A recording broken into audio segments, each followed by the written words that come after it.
itinakbo ko kasi mas nakikita ko ang laki ng problema ng probinsya.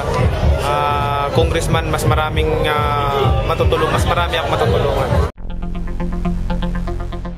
Pinag-aralan ko, inestudyahan ko mabuti, madali lang naman at saka ang kailangan is yung talagang matulungan mo yung mga tao.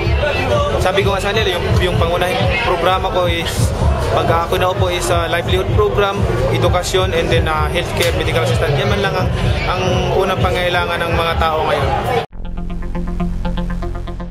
Depende yan kung anong pag-aralan natin mabuti, kung anong batas ang talagang nararapat dito sa Sarangani na ang matutulungan talaga natin yung mga kabayan.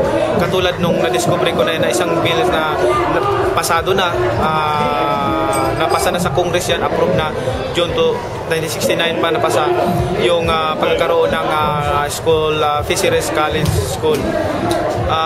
Ipapatupad natin yung pagtayo na dyan. Pag-aralan din natin yan kung anong magandang bills na ipapasa natin para sa mga atleta nating Pilipino dahil sa ngayon talagang kulang sa suporta ang ating mga atleta kaya naman lagi tayong bigo sa mga sa Olympics. Gagawa tayo ng paraan para makatulong sa kanila. Kaya kung itinayo yung PBA Party List, Pwersa ng Bayaning Atleta Pilipino, para susuporta din, tututok din doon sa mga babayan. For example, yung mga atleta nating nagbigay ng pangalan sa Pilipinas, napapabayaan na yung iba. Halos karamihan sa kasikatan nila, sa panahon nila, nakikinabang ang Pilipinas, nagbigay ng karangalan, tapos ngayon napapabayaan ng gobyerno. So bibigyan natin, magpasa tayo ng bills niyan para magkaroon sila ng tulong galing sa gobyerno.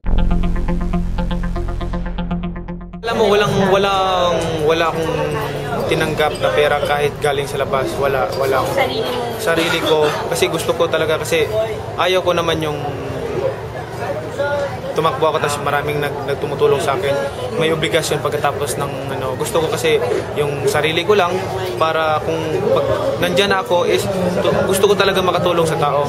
Kung anong tama na dapat kong ipatupad ko. Wala akong inaalala ng mga tao na tumulong sa akin tapos makiusap na gano'n. Depende. Hindi pa naman, wala pa naman yan. So pag-aaralan natin mabuti. Hindi naman mahirap magsalita ngayon, hindi pa nangyari yan. So hintayin na lang natin panahon.